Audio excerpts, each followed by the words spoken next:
Emergency Action and Contingency Plan Training. Emergency Action and Contingency Plan is a detailed actions and procedures the company employees must take in the event of an emergency or accident involving hazardous substance or hazardous waste release.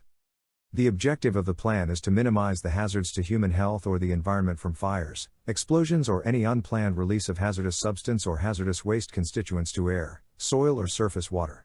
In this training, we will discuss the emergency procedures for any unexpected fires, chemical spills, evacuation procedures, facility emergency communication systems, and emergency preparedness. Immediately notify a supervisor or manager in the event of a fire and call 911. Activate the closest fire alarm system. The designated members of the plant fire organization will attend to the fire and use a fire extinguisher when applicable. Designated members in the plant fire organization must immediately check the sprinkler system to make sure that it is fully open. Person in charge should assign another person to go to the entrance gates to wait for fire truck and guide them to fire location. Ensure fire brigade is informed of chemicals on site if the fire is near the chemical storage areas. Based on extent of fire and nature of fire, a full evacuation may take place.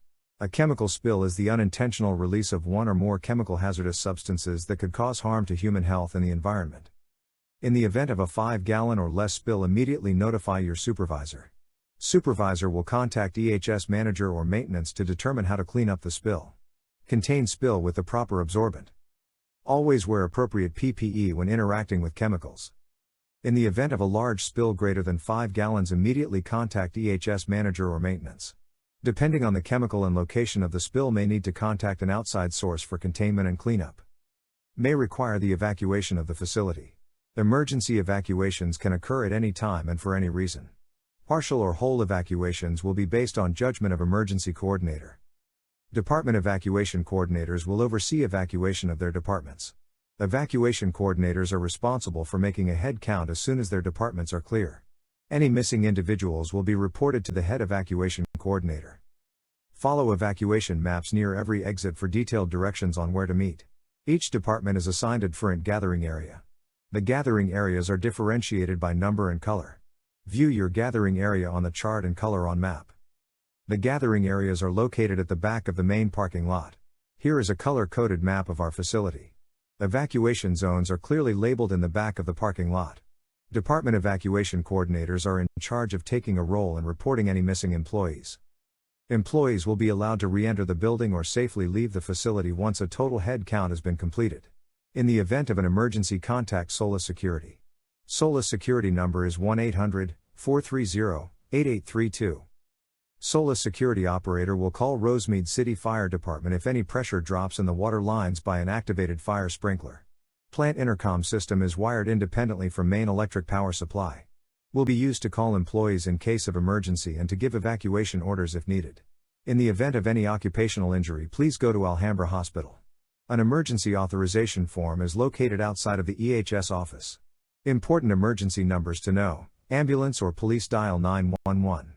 The local fire department can be reached at 626-444-2581 and the sheriff's station can be reached at 626-285-7171.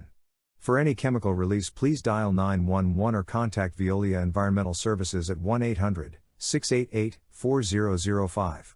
Always be prepared for any emergency that may occur in our facility. The hydrogen supply line is equipped with a flow limit valve which will shut off automatically in case of any leak exceeding the preset value of the hydrogen furnace consumption. Manual shutoff valves by the supply cylinders. The main gas line has a manual shutoff valve clearly marked above a glass press. The main supply valve is located next to the gas meter behind the facade wall in the north parking lot. The electrical main panel is in the north parking lot. This panel feeds 3 panels inside the building. In the event of an earthquake, stay away from windows and outside walls. Stay in place until shaking stops. Try to crouch or kneel next to a filing cabinet. Utilize the drop, cover and hold on method. If possible, drop under a sturdy desk and hold on to one of the legs. Always protect your eyes and head by keeping your head down. Check to see if you are hurt or injured and then check the people around you. Evacuate the building in calm and safe manner. Look out for things that have fallen or broken. Be on the lookout for fires.